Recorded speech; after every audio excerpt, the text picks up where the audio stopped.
माननीय सभापती महोदय, सन 2026 चे विधानसभा विधेयक क्रमांक 24 वन्यजीव संरक्षण महाराष्ट्र सुधारणा विधेयक 2026 विचारात घेण्यात यावे असा मी आपल्या अनुमतीने प्रस्ताव मांडतो।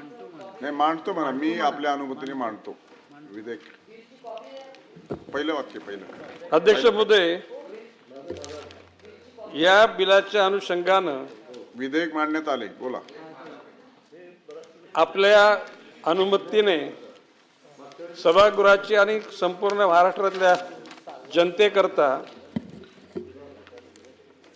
माहिती देत आहे की गेल्या साधारण 6-7 महिन्यापासून महाराष्ट्राच्या प्रामुख्याने पश्चिम महाराष्ट्रामध्ये पुणे जिल्हा, त्याच्यामध्ये जुन्नर, आंबेगाव, शिरूर, अहिल्यानगर जिल्ह्यामध्ये आणि नंतर मग महाराष्ट्रातल्या विविध जिल्ह्यांमध्ये बिबट्यांचा वावर, बिबट्यांच्या एकूण ज्या वावरामध्ये नंतर मग काही लोकांचा जीव गेला आणि अशा ह्या बिबट्यांना कुठेतरी व्यवस्थितपणे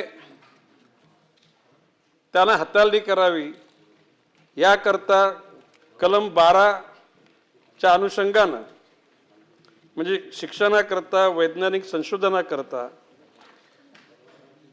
कोणत्याही वन्य प्राण्याची योग्य पर्यायी अधिवासात स्थलांतर करणे, कोणत्याही वन्य प्राण्यांना न मारता, विष न देता, नष्ट न करता वन्यजीवाची लोकसंख्या व्यवस्थापन करणे, अशा उद्दिष्टानं सभापती महोदय, हा काही लोकांचा असं गैरसमज झाला होता का खालच्या सभागृहात हा विधेयक मंजूर करताना कोणाला वाटलं होतं की शेड्यूल 1 मधून 2 मध्ये आणण्याचा विचार नाही।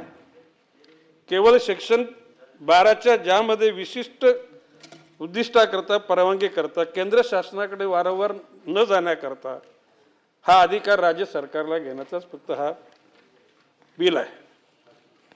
बिबट्याची शिकार करण्याची कोणाला परवानगी देण्यात येणार नाही आणि म्हणून खालच्या सभागृहाने संमत केला आणि याच्यानंतर इथं जरी संमत केला तरी सुद्धा माननीय राज्यपाल महोदयांच्या अनुमतीनंतर, माननीय राष्ट्रपती महोदयांच्या अनुमतीनंतर हा बिल पास होणार आहे।